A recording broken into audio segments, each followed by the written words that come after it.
Dimanche dernier, l'Algérie se qualifie pour les demi-finales de la Coupe d'Afrique. Grâce à cette tête de Bouaza, depuis 20 ans, elle n'avait plus atteint le dernier carré. Et là, ils nous ont critiqué. On est là en demi-finale, on a prouvé qu'on avait le niveau. Mon père, ma mère, ma femme, mes enfants et à toute l'Algérie.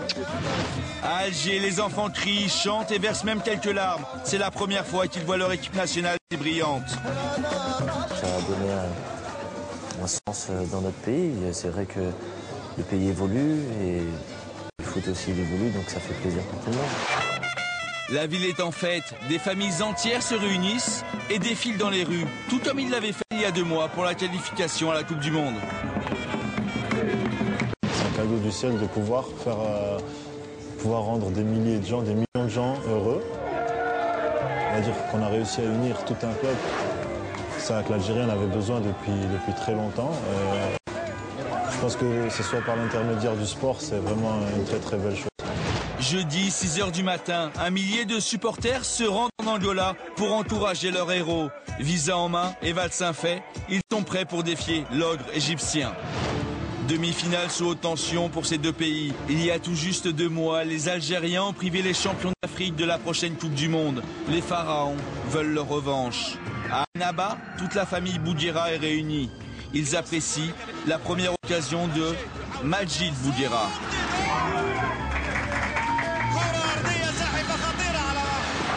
30e minute, coup franc pour les Fennecs. Alish est le premier à mettre sa tête. Le gardien Ladari percute l'Algérien et pourtant le premier avertissement donné au défenseur.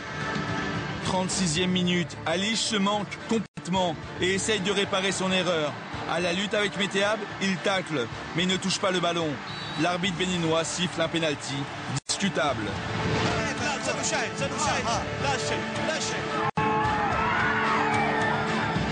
Mais la polémique s'accroît au moment où Osni s'apprête à tirer le pénalty. Monsieur Kofi Todjia stoppe le tireur pour donner un carton jaune à Alish, alors que ça fait plus d'1 minute qu'il a sifflé la faute. 2e carton jaune, donc rouge. L'arbitre a été la vedette de ce match, notamment par l'expulsion gratuite de notre meilleur joueur. Elle lèche en défense et ça a complètement changé le cours du jeu. Osni se charge de tirer ce pénalty. Il marque, mais en stoppant sa course, chose interdite. Pourtant, ce but est validé. C'est de trop pour Chaouchi, fou de rage. Il récolte un carton jaune pour ce geste, qui méritait sans doute le rouge.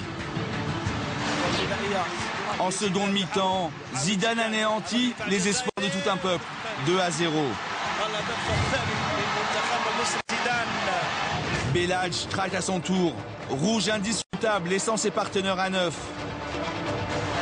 Les pharaons tiennent leur revanche, inscrivant un 3e but par Abdul Shafi. Chaouchi rejoint lui aussi le vestiaire avant l'heure pour cette faute imaginaire. Finissant à 8, le cauchemar algérien peut s'arrêter après le 4e but de Nagui. La défaite est amère. Et lorsque vous avez une injustice qui est gratuite, qui est bien étudiée, planifiée par l'arbitre, je pense qu'on ne peut pas. Aujourd'hui, on a joué contre l'Égypte et contre l'arbitre. 2 adversaires impossibles à gagner. Malgré l'élimination, des milliers de supporters envahissent à nouveau les rues du pays. Leurs joueurs, eux, sont déjà aux soins. Sourire et motivation retrouvés. L'objectif, c'est bien sûr terminer sur une très bonne note. D'abord, le résultat. On va essayer de faire le résultat, ce ne sera pas facile. Il n'y a pas eu beaucoup de récupération, donc il faut savoir bien gérer. Hier, c'est pourtant le Nigeria qui a inscrit l'unique but de la rencontre par Obina. L'Algérie est privée de médaille, mais a enfin retrouvé un statut de grande Afrique. Merci à tous les Algériens.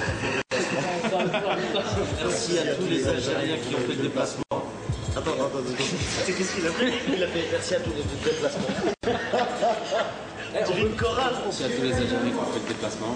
Merci à tous les Algériens du monde. Merci à tous ceux qui sont sortis dans la rue. On est fiers de vous. Les Algériens.